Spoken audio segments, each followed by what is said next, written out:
Hello, my name is Inigo Montoya. You killed my father. Prepare to die. Actually, I'm Rob and this is Gems of War. I just thought of that little quote from The Princess Bride, an awesome film from the late 80s, because I saw named my team Prepare to Die and it just popped into my head. Make of that what you will. Anyway, I created this team here because I started undoing my vault keys the other day and I was on about 500 I think it was, and then I got to about 450 and then I got a bit bored with the team I was using, and can I find something even quicker than the team I was using, and created this one. This is a slight offshoot of a team I was using for the Tower of Doom, the only difference being that I had Thunderbird in this team rather than Arboreal Crystal, which if you're going to use this sort of team for Explore level 12 is important. I would definitely swap this weapon here for Thunderbird, which is a yellow weapon which does true damage if you're going to use this team for Explore level 12. But this is here simply as a mana backup generator in this team.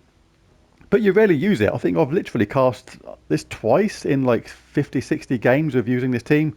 Venoxia and Glitterclaw are just a match made in heaven because they basically self-charge each other up. Venoxia creates 9 green and 9 blue gems. That is a set in stone amount no matter what your player level, and then deals a good amount of true damage to all enemies. Because it generates green, it self-charges itself up.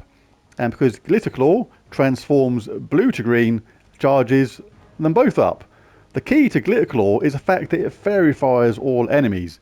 Fairy fire troops take 50% extra damage from damaging spell effects, so when you add that to what Venoxia does, which is already significant, they can go off the charts. And because of the way they charge each other up, it kind of doesn't matter which order you cast them in. If Glitterclaw gets charged up first, yeah, sure, cast Glitterclaw straight away so we get that fairy fire going and then get that extra damage. But if Venoxia gets charged first, then all those green and blue can well charge itself up again and end the game. So it can work really, really quickly, and it usually does. And we've got Leprechaun back here as a starting mana generator if we do not get any convenient 4 or 5 gem matches which are good for our team. On the banners side of things, I've gone for +2 green, +1 purple, -1 red. And I'm in Archer class for several different reasons. Main one in the traits side of things is start battles with 50% mana. Really, really handy to get that fast start. And in talent trees, I'm going for Hunt, Precision, Root Trap, and Nature's Aura, Wall of Vines. These last ones down here aren't really that actually relevant compared to what's going to be going on in this game. So all I would say is if you are going to use this for Explore level 12, then do make sure you have the Child of Sky. It doesn't actually matter for this level. We're not really going to get killed by these treasure gnomes, but in Explore level 12, that is a good backup to have, or dodge, whichever you prefer based on your playstyle. Right, so let's jump into a few battles as you wish. Looking for green, blue or purple basically off the bat, and if there's none there that look really good straight away, may as well get that in case we get any lucky drops. But we'll cast Leprechaun,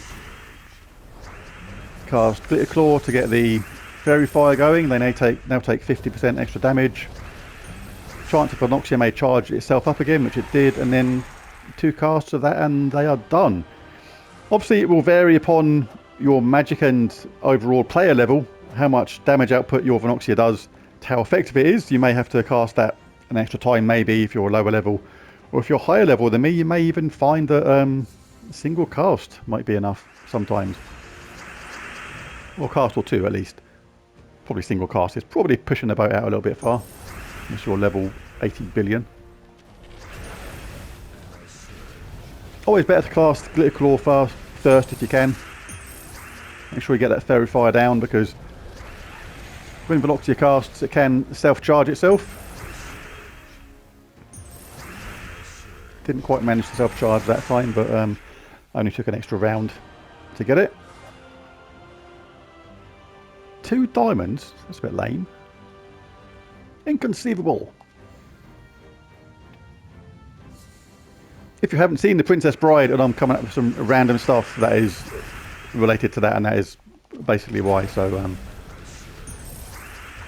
This is what I mean about, oh, it's charged now, Glitter Claws. About to show why it doesn't actually matter too much if you cast them what seems like the wrong way round.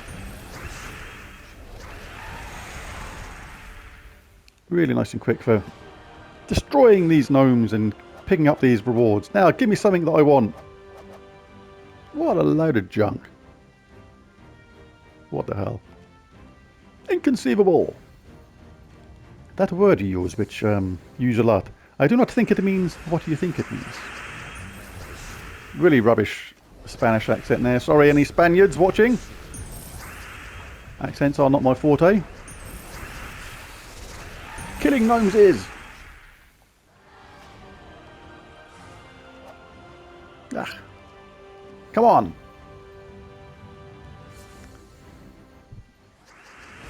These standard vault keys have just slowly got worse and worse, I think. Point sometimes where you think, you know, like, they're pretty terrible sometimes, to be honest.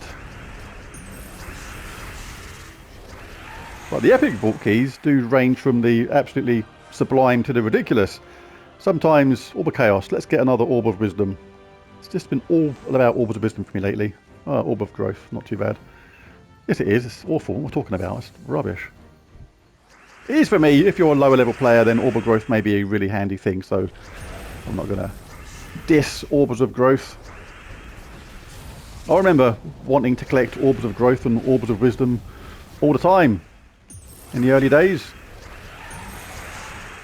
Particularly Orbs of Wisdom. Remember some trait stones to get some of the traits unlocked on certain troops was really, really difficult. And it's like, yes! An Orb of Wisdom. Thank you very much. Now it's Orb of Wisdom. Again. And I don't literally need any because I've got everyone traded up. It's like, geez, man.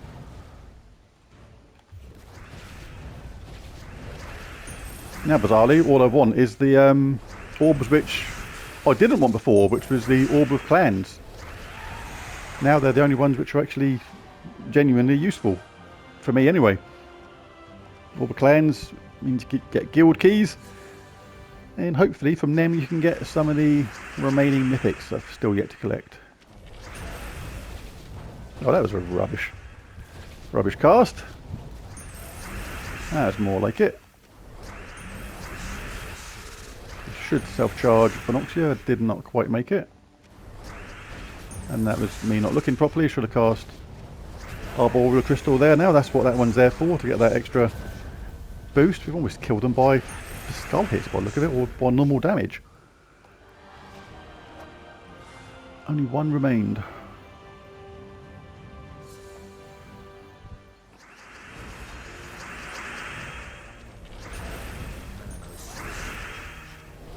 So now you can cast Phenoxia first, you see, and it still works because Glitter Claw got charged afterwards, which then cast and gave the 50% Verify bonus to Phenoxia, and it still worked. Major Orb of Chaos. Major Orb of Wisdom. No way!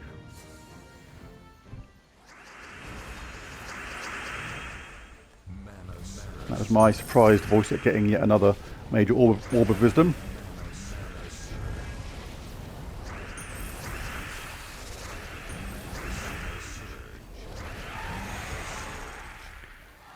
Pretty quick. Not too shabby. Major Orb of Chaos. Come on! Give me a Major Orb of Clans. Be nice. Oh, for God's sake. Seriously. Must have about like 80 billion of those by now. That may be a slight exaggeration. Told you a million times, don't exaggerate. Horror, horror, horror.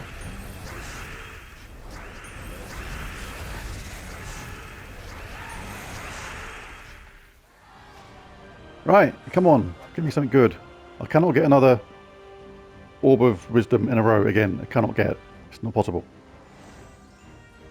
Orb of Clans! It's fine.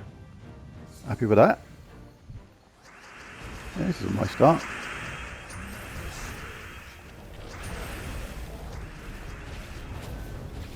Let's cast this one first, just to make a change. Nice mix of blue and green, even though the AI just taken most of them, but we do have a conversion there on the top left, which I noticed. So it still works out pretty good, even if you cast it, like I say, Glitterclaw first, or you can cast Invernoxia first. Whoever gets charged initially, it still works pretty good. Oh, it is a bit lovely jubbly.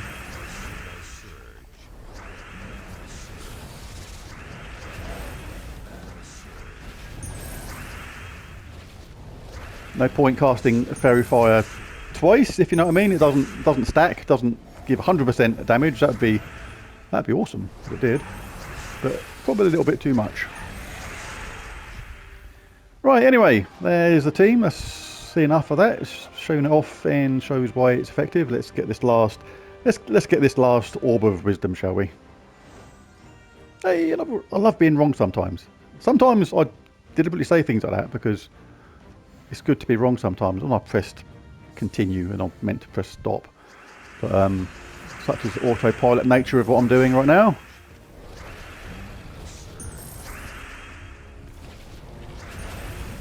So this will be the last one.